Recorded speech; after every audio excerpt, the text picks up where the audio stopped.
ஆங்கிலம் நமக்கு தொடர்பு மொழி. ஆங்கிலத்தை கற்றால் உலகெங்கிலும் நாம் தொடர்பு கொள்ள முடியும், அறிவு பெற முடியும், அறிவியலை அறிந்து கொள்ள முடியும், தொழில்நுட்பம் தெரிந்து கொள்ள முடியும், பயணம் செய்ய முடியும், நாம் வணிக நடவடிக்கைகளிலும் ஈடுபட முடியும். ஆங்கிலம் என்ற ஒற்றை அந்நிய மொழியை வைத்துக் கொண்டு உலகெங்கிலும் தொடர்பு கொள்ள வழி இருக்கும் பொழுது எதற்கும் உதவாத இந்தியால் என்றோ வடக்குடைந்து விட்ட சமஸ்கிருதத்தால் நமக்கு என்ன பயன்? அரசியலமைப்பு சட்டத்தில் 22 மொழிகளை கொடுத்திருக்காங்க. 8வது அட்டவணையில் 22 மொழிகள்ல முதல்ல 17 மொழிகள் தான் இருந்து அப்புறம் பின்னால சேர்த்துட்டாங்க.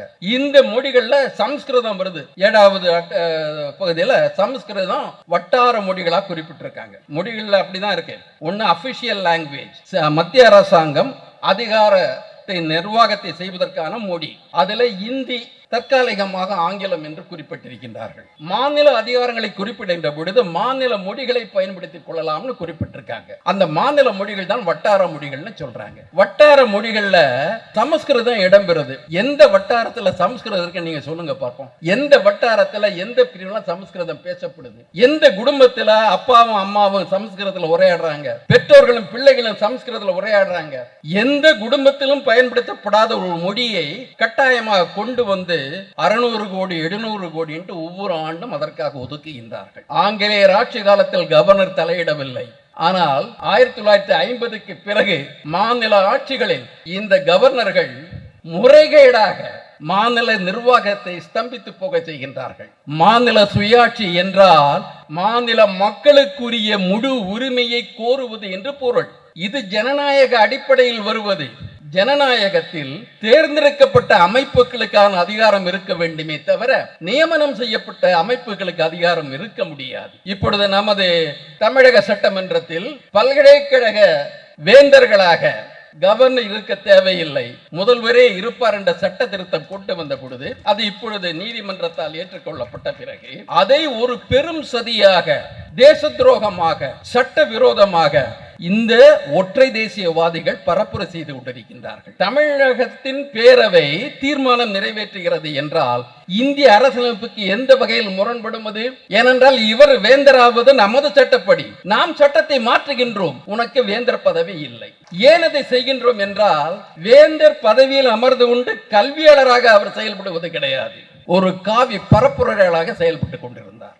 மாண்புமிகு அமைச்சர் பெருமகனார் உள்ளிட்ட அனைவருக்கும் வணக்கம்.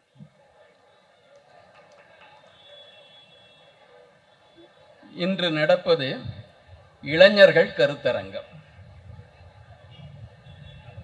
80 கடந்துவிட்ட நான் இதற்கு ஒத்து வருவேனா என்பது நீங்கள் சிந்தித்துக் கொள்ள வேண்டியது.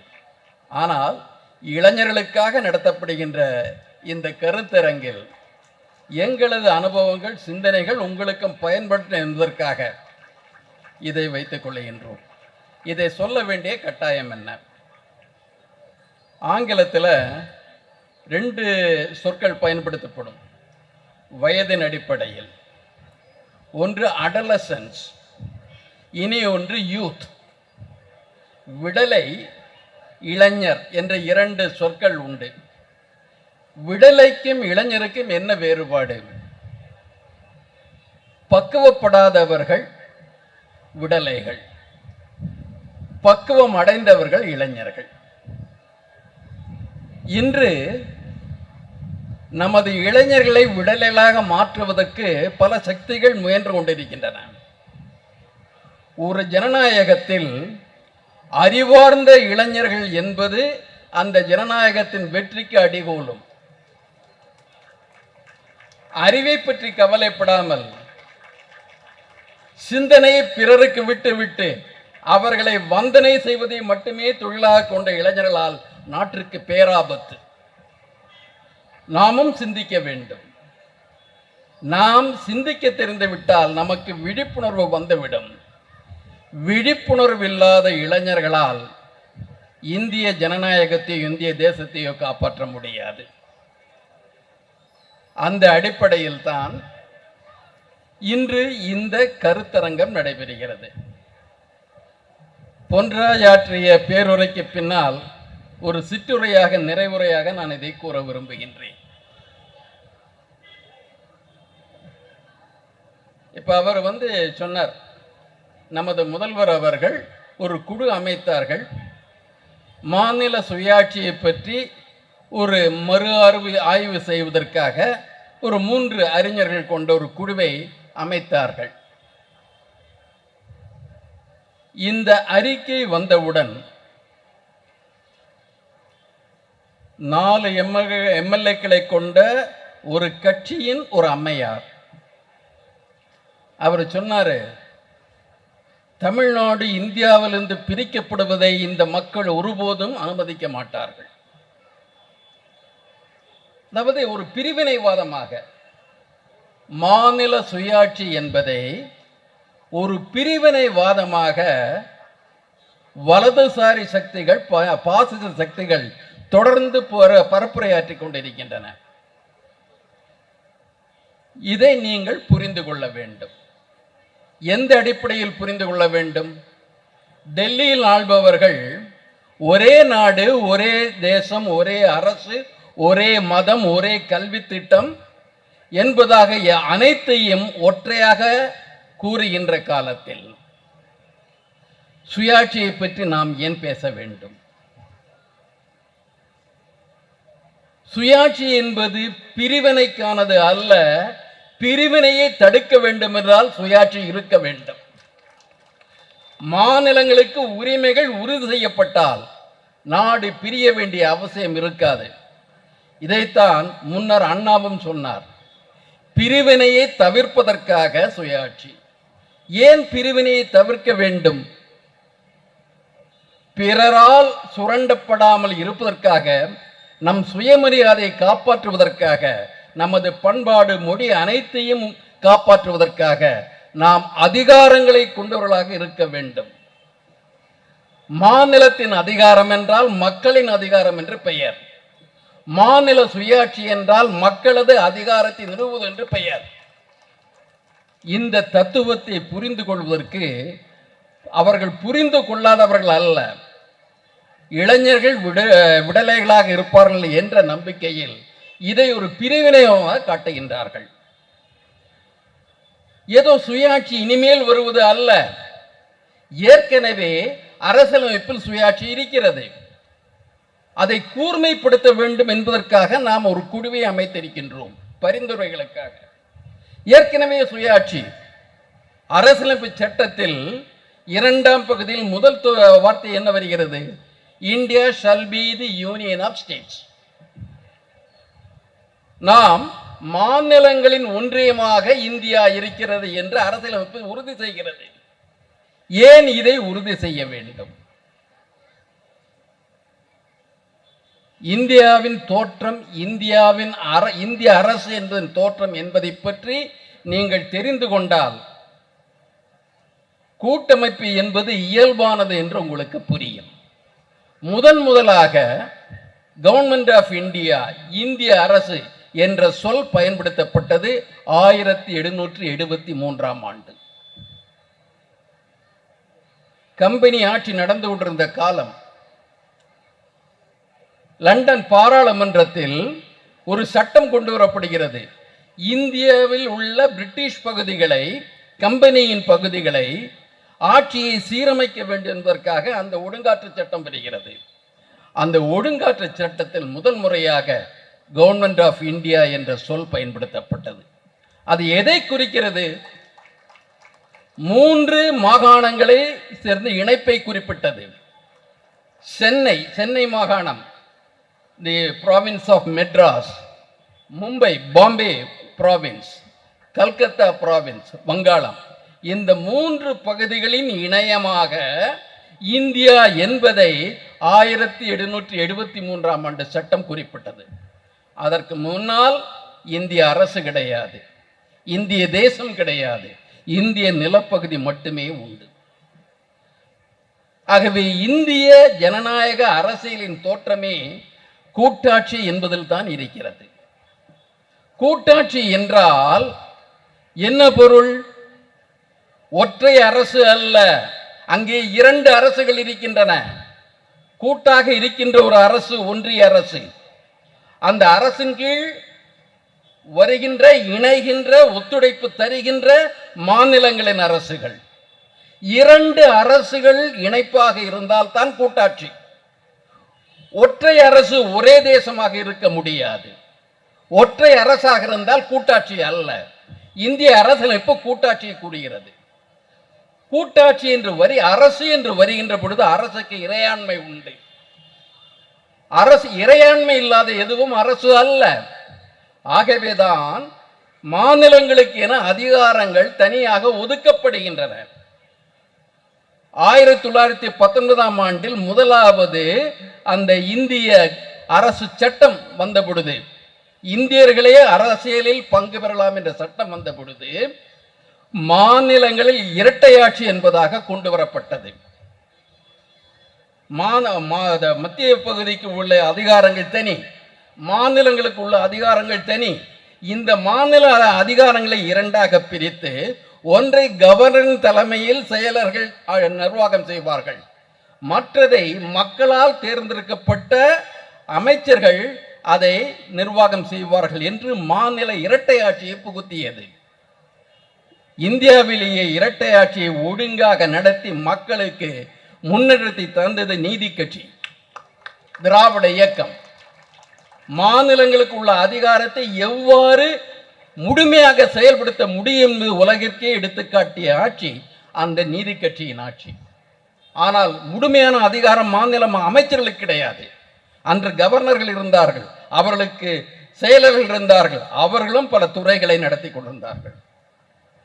1935ஆம் ஆண்டு வந்தவுடன் இந்த மாநிலங்களுக்கு சுயாட்சி என்று அறிவித்தார்கள். இரட்டை ஆட்சி மாற்றப்பட்டது. ஆட்சி முழுக்க தேர்ந்தெடுக்கப்பட்ட அமைச்சர்களுக்கு தரப்பட்டது. ஆனால் காங்கிரஸ் கட்சி அன்று அதுதான் தேசிய கட்சி. இன்றைய இந்துத்துவத்தின் முன்னோடிகள் அன்று காங்கிரஸில் இருந்தார்கள். அந்த காங்கிரஸ் கட்சி என்ன சொல்லிட்டு 8 மாகாணங்களில் தேர்தலில் வெற்றி பெற்றது. ஆனால் ஆட்சியை அமைக்க மாட்டோம், ஒத்துழைப்பு தர மாட்டோம் என்று முரண்டு செய்தது. ஏன் அமைக்க மாட்டோம் என்றால், நீங்கள் கவர்னர் என்ற ஒரு பதவியை வைத்திருக்கின்றீர்கள். கவர்னர் என்பவர் எங்களை நிர்வாகம் செய்யாமல் தொல்லை தருவராக இருப்பார். ஆகவே நாங்கள் இந்த பதவி ஏற்க மாட்டோம், கவர்னரை நீக்கினால்தான் நாங்கள் பதவி என்று அன்றைய தேசிய காங்கிரஸ் சொல்லிற்று. 36இல் தேர்தல் நடந்த பிறகு கூட 37ஆம் ஆண்டுதான் காங்கிரஸ் ஆட்சி, அன்றே பிரிட்டிஷ் அரசாங்கம் தந்த உறுதிமொழியின் அடிப்படையில் கவர்னர் இருப்பார், ஆனால் உங்கள் விவகாரங்கள் தலையிட மாட்டார் என்ற உறுதியை தந்த பிறகுதான் சென்னை மாகாணத்தில் ராஜாஜி பிரதமராக மாறினார். ஆகவே தேசிய இயக்கத்தின் துவக்கம் எங்கே? மாநில ஆட்சி சுயாட்சியில் இருக்கிறது. அதே காங்கிரஸ் தொடர்கிறது.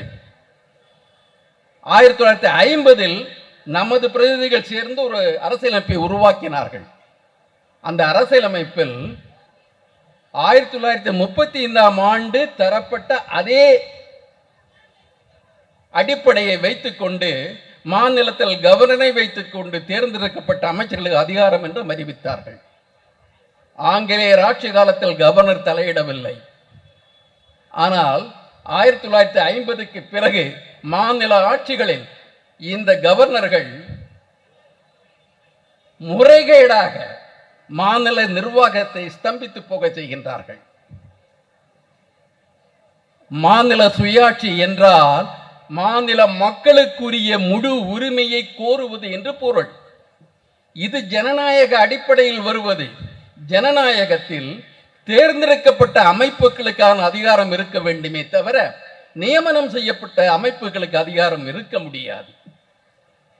இப்பொழுது நமது தமிழக சட்டமன்றத்தில் பல்கலைக்கழக வேந்தர்களாக கவர்னர் இருக்க தேவையில்லை, முதல்வரே இருப்பார் என்ற சட்ட திருத்தம் கொண்டு வந்த பொழுது, அது இப்பொழுது நீதிமன்றத்தால் ஏற்றுக்கொள்ளப்பட்ட பிறகு அதை ஒரு பெரும் சதியாக, தேச துரோகமாக, சட்ட விரோதமாக இந்த ஒற்றை தேசியவாதிகள் பரப்புரை செய்து கொண்டிருக்கின்றார்கள்.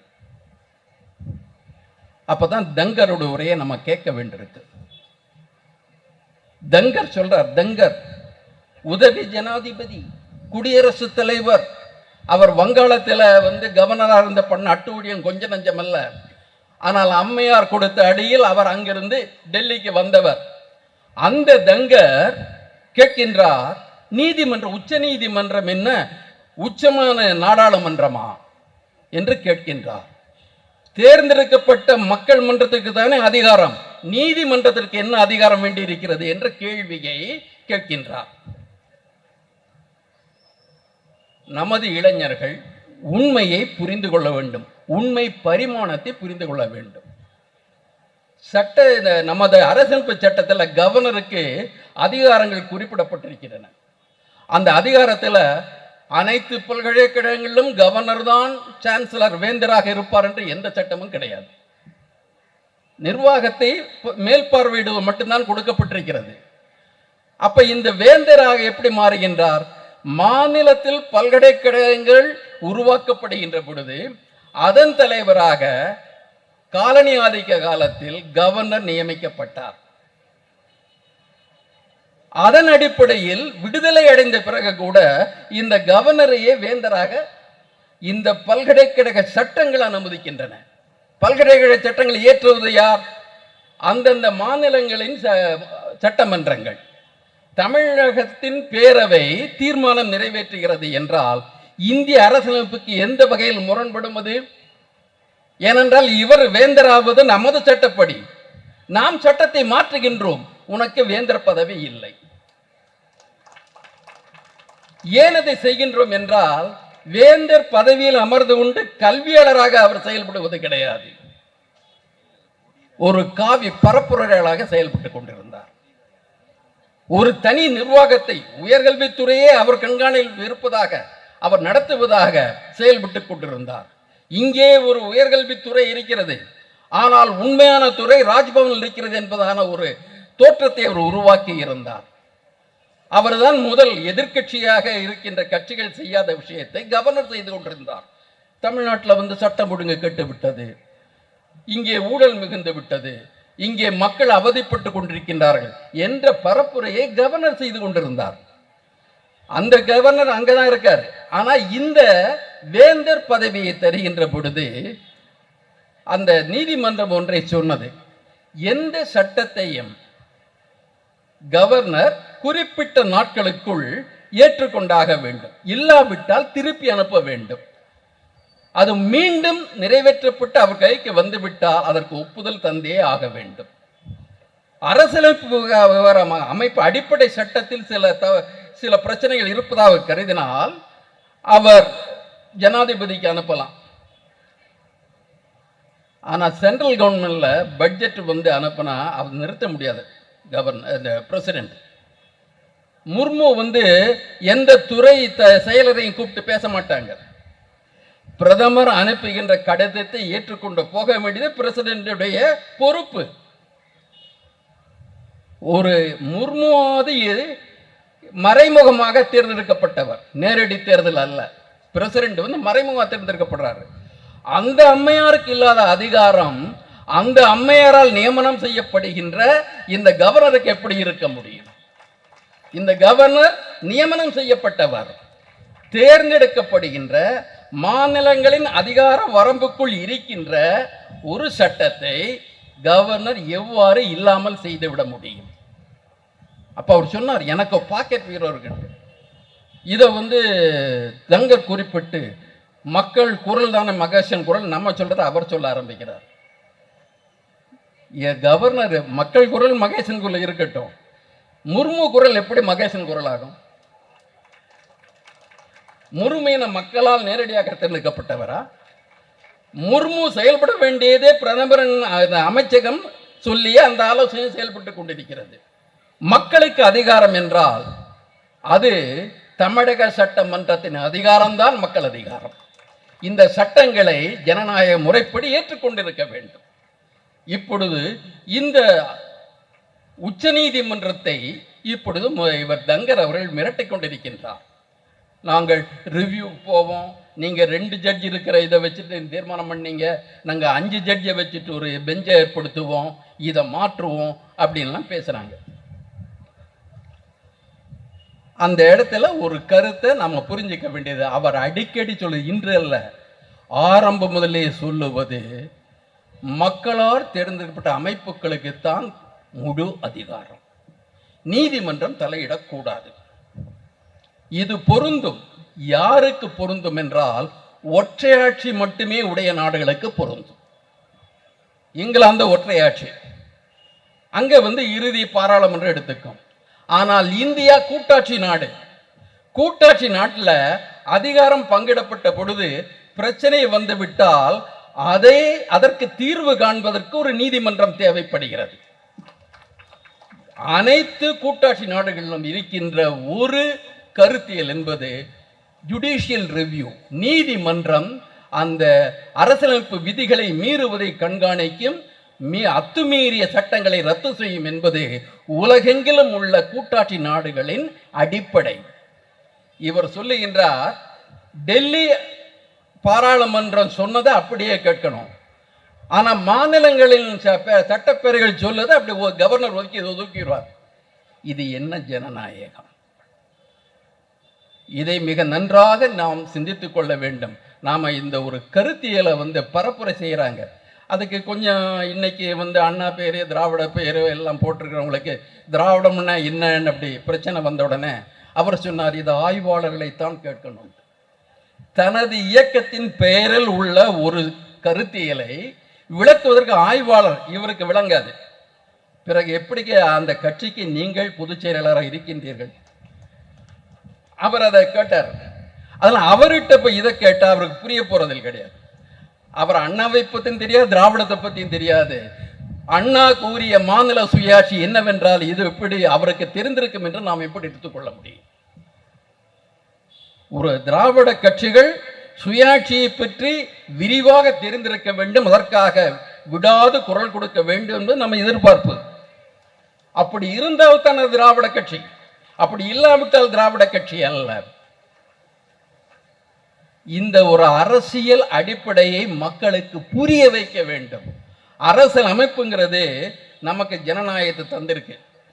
அந்த அரசியல் அமைப்பு நம்ம மதசார்பற்ற நாடுன்னு சொல்லுது. ஆனால் ஆட்சிக்கு வந்த ஒரு கட்சி ஆட்சியில் பெரும்பான்மையாக வந்த பிறகு, பாராளுமன்றத்தில் பெரும்பான்மை பெற்ற பிறகு, ஆட்சியை ஜனநாயக ஆட்சியாக இல்லாமல் பெரும்பான்மை கட்சியின் விருப்பத்தை நாடு ஏற்றுக்கொண்டே ஆக வேண்டும் அப்படிங்கிற ஒரு கட்டாயத்தை திருப்புறாங்க. இந்து முஸ்லீம் அந்த மோதல் பெரும்பான்மை வாதத்தால் திணிக்கப்படுகிறது. இப்போ இவர் எதற்காக நம்ம அமர்நாத் ராமகிருஷ்ணா பேசணும்னா, ஒற்றை தேசம் என்றால் தமிழ் தேசம் இல்லை என்று பொருள். ஏற்றுக்கொள்ள போகின்றோமா? தமிழருக்கு நாகரிகம் இல்லை என்று அவர்கள் பாடத்திட்டங்களில் சொல்ல வருகின்றார்கள். தமிழ் மீது பக்தி, அகத்தியர் மீது பக்தி, கம்பன் மீது காதல். ஆனால் தமிழுக்கு முதன்மை தர மாட்டார்களாம். எந்த பெயரையும் மத்திய அரசின் அலுவலகங்களுக்கு எந்த தமிழ் பெயரும் இருக்காது. இருந்த தமிழ் பெயரெல்லாம் ஒடித்து விட்டு இந்தியை கொண்டு வருகின்றார்கள். இப்பொழுது நம்மிடம் சொல்லுகின்றார்கள், மொழியை வைத்து அரசியல் செய்யாதீர்கள், மும்மொழி கொள்கையால் முன்னேற்றம் வரும். மும்மொழி கொள்கையால் முன்னேற்றம் வரும் என்றால் உலகில் எத்துணை நாடுகள், கூட்டாட்சி நாடுகள் ஒன்றுக்கு மேற்பட்ட மொழிகளால் பயனடைந்திருக்கின்றன என்பதை சொல்ல வேண்டும் அல்லவா? சுவிட்சர்லாந்து கூட்டாட்சி நாடு தான், அமெரிக்கா கூட்டாட்சி நாடு, ஜெர்மனி கூட்டாட்சி நாடு, ஆஸ்திரேலியா கூட்டாட்சி நாடு. பல மொழிகள் இருக்கின்ற நாடுகள் இருக்கின்ற கூட்டாட்சி நாடுகளிலேயே தாய்மொழி, தொடர்மொழி என்ற 2 மொழிகள் தான் இருக்கின்றன. மூன்றாவது மொழியை கொண்டு வருவது கிடையாது. 3 மொழியை நாம் படித்தே ஆக வேண்டும் என்று கட்டாயப்படுத்துவது இவர்கள் யார்?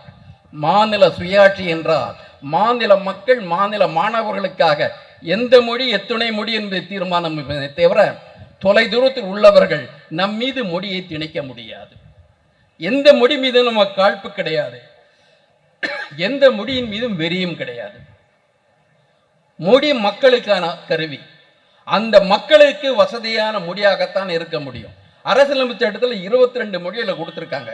8வது அட்டவணையில் 22 மொழிகளில் முதல்ல 17 மொழிகள் தான் இருந்து அப்புறம் பின்னால் சேர்த்துட்டாங்க. இந்த மொழிகளில் சம்ஸ்கிருதம் வருது. 7வது பகுதியில் சம்ஸ்கிருதம் வட்டார மொழிகளாக குறிப்பிட்டிருக்காங்க. மொழிகளில் அப்படி தான் இருக்கு. ஒன்று அஃபிஷியல் லாங்குவேஜ், மத்திய அரசாங்கம் அதிகாரத்தை நிர்வாகத்தை செய்வதற்கான மொழி. அதில் இந்தி, தற்காலிகமாக ஆங்கிலம் என்று குறிப்பிட்டிருக்கின்றார்கள். மாநில அதிகாரங்களை குறிப்பிடுகின்ற பொழுது மாநில மொழிகளை பயன்படுத்திக் கொள்ளலாம்னு குறிப்பிட்டிருக்காங்க. அந்த மாநில மொழிகள் தான் வட்டார மொழிகள்னு சொல்றாங்க. வட்டார மொழிகள்ல இந்த சமஸ்கிருதம் இடம்பெறுது. எந்த வட்டாரத்தில் சமஸ்கிருதம் இருக்கு நீங்க சொல்லுங்க பார்ப்போம். எந்த வட்டாரத்தில் எந்த பிரிவுல சமஸ்கிருதம் பேசப்படுது? எந்த குடும்பத்தில் அப்பாவும் அம்மாவும் சமஸ்கிருதத்தில் உரையாடுறாங்க? பெற்றோர்களும் பிள்ளைகளும் சமஸ்கிருதத்தில் உரையாடுறாங்க. எந்த குடும்பத்திலும் பயன்படுத்தப்படாத ஒரு மொழியை கட்டாயமாக கொண்டு வந்து 600 கோடி 700 கோடி என்று ஒவ்வொரு ஆண்டும் அதற்காக ஒதுக்குகின்றார்கள். அனைவருக்கும் தெரிந்த மொழி ஆங்கிலம். அதில் வட்டார மொழியிலையும் கிடையாது, அபிஷியல் லாங்குவேஜ்லையும் கிடையாது. ஆங்கிலம் நமக்கு தொடர்பு மொழி. ஆங்கிலத்தை கற்றால் உலகெங்கிலும் நாம் தொடர்பு கொள்ள முடியும், அறிவு பெற முடியும், அறிவியலை அறிந்து கொள்ள முடியும், தொழில்நுட்பம் தெரிந்து கொள்ள முடியும், பயணம் செய்ய முடியும், நாம் வணிக நடவடிக்கைகளிலும் ஈடுபட முடியும். ஆங்கிலம் என்ற ஒற்றை அந்நிய மொழியை வைத்துக்கொண்டு உலகெங்கிலும் தொடர்பு கொள்ள வழி இருக்கும் பொழுது எதற்கும் உதவாத இந்தியால் என்றோ வழக்கொடைந்து விட்ட சமஸ்கிருதத்தால் நமக்கு என்ன பயன்? ஒரே பயன்தான். கோவில் கருவறைக்குள்ள இனியும் தமிழன் நுழைய முடியவில்லை, தமிழும் நுழைய முடியவில்லை. கோவில் பண்பாட்டு சின்னம் தானே, தமிழ் நுழைய முடியாது. தமிழன் நுழைய எந்த கோவில்னா எங்கெங்கு மானியம் இருக்கோ, எங்கெங்கு வருவாய் இருக்கோ அந்த பெரும் கோவில்களில் தமிழ் நுழைய முடியாது, தமிழனும் நுழைய முடியாது. அதற்குத்தான் சமஸ்கிருதம் பயன்படுது. அதை மாற்றுவதற்கு நமது அமைச்சர்கள் எடுத்துக்கொண்ட முடிவுகளை பாராட்டுகின்றோம். அனைத்து ஜாதியினரும் அக்கறை அர்ச்சகராகலாம் என்ற முடிவை நாம் பாராட்டுகின்றோம். இனியும் அது வழக்காடு மன்றத்தில் இருக்கின்றது என்று புரிந்து கொள்ளுகின்றோம். இது வெற்றி பெறும் வரை நாம் விடப்போவதும் இல்லை என்பதையும் நாம் கூறிக்கொள்ள விரும்புகின்றோம். மாநில சுயாட்சி என்பது மக்களது ஜனநாயக உரிமைகளை தக்க வைப்பதற்காக, உறுதி செய்வதற்காக, மக்களது முன்னேற்றத்தை உறுதி செய்வதற்காக, மற்றவர்களை எதிர்ப்பதற்காக அல்ல. அதிகாரம், மாநில மக்களுக்கு அதிகாரம் வேண்டும் என்று கேட்டாலே பிரிவினைவாதம் என்று சொல்லுகின்ற வானதிகள் வானரங்களாகத்தான் இருக்க முடியும். மாநில சுயாட்சின்னா நாங்கள் இதை நாளைக்கே இந்தியா துண்டு துண்டா போயிடும்னா இந்தி வந்தால் ஒன்றாக இருக்குமா? இந்தியை திணிக்காதே என்று நாம் சொல்லுவதையே துண்டாவதை தடுப்பதற்காக, தவிர்ப்பதற்காக நாம் இந்தியா என்ற ஒரு கட்டமைப்பை இனியும் விரும்புகின்றோம், நம்புகின்றோம். அதற்காக உண்மையாக உடைக்க கடமைப்பட்டிருக்கின்றோம். ஆனால் இந்தியா என்ற ஒற்றை தேசத்திற்காக தமிழனோ மலையாளியோ கன்னடனோ தம்மை இழப்பதற்கு நாங்கள் அனுமதிக்க மாட்டோம். தனி அடையாளம் உண்டு, தனி அதிகாரம் உண்டு, தனி உரிமைகள் உண்டு. இவற்றோடு தான் கூட்டாட்சியை தவிர இவற்றை மறுப்பது கூட்டாட்சி அல்ல. சுயாட்சி என்று நாம் சொல்லுகின்ற பொழுது நம் அடையாளத்தை உறுதி செய்வதற்கு, உரிமைகளை உறுதி செய்வதற்கு, ஒத்துழைப்பிற்காக உறுதி செய்வதற்கு. இப்போ அவர் சொல்ற கோஆபரேட்டிவ் ஃபெடரலிசம் வார்த்தையே கடுமையானது. கோஆபரேட்டிவ் ஃபெடரலிசம் கூட்டாட்சியில் இருக்கிறது சம அதிகாரம், ஒத்துழைப்பு, சம அதிகாரம்.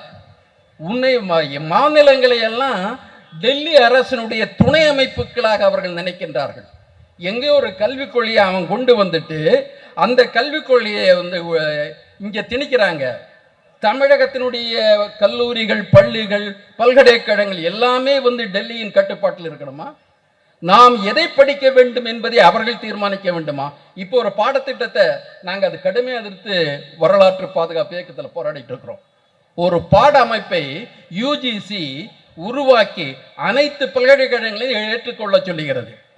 அந்த பாட அமைப்பில் தமிழருக்கு நாகரீக தொன்மை இல்லை, தமிழ் பேரரசுகள் இல்லை, தமிழ் போராளிகள் இல்லை, வஉசி இல்லை, புலித்தேவன் இல்லை, மருது சகோதரர்கள் இல்லை. தமிழர்கள் இடம்பெறாத இந்திய தேசிய, ஒற்றை இந்திய தேசிய வரலாறு இந்த பாரதமாம், அதன் மூலம் சமஸ்கிருதமாம். நமது மொழிகளுக்கெல்லாம் தாய் சமஸ்கிருதங்கிறாங்க. ஒரு பொய்யை திரும்ப திரும்ப சொன்னால் உண்மையாக்கி விட முடியும் என்ற நம்பிக்கையில் சொல்லுகின்றார்கள். மாணவர்கள் ஒன்றை புரிந்து கொள்ள வேண்டும். சமஸ்கிருதம் 1000 1500 ஆண்டுகளாகத்தான் இருக்கிறது. தமிழ் 2500 ஆண்டுகளாக இருக்கிறது. எது மூத்த மொழி? சமஸ்கிருதத்தை விட மூத்த வடநாட்டு மொழிகள் இருக்கின்றன. பிராகிருத மொழியில், பாலி மொழியில் இவையெல்லாம் சமஸ்கிருதத்துக்கு எடுத்துரு கிடைக்கும் முன்னரே எழுதப்பட்டவை.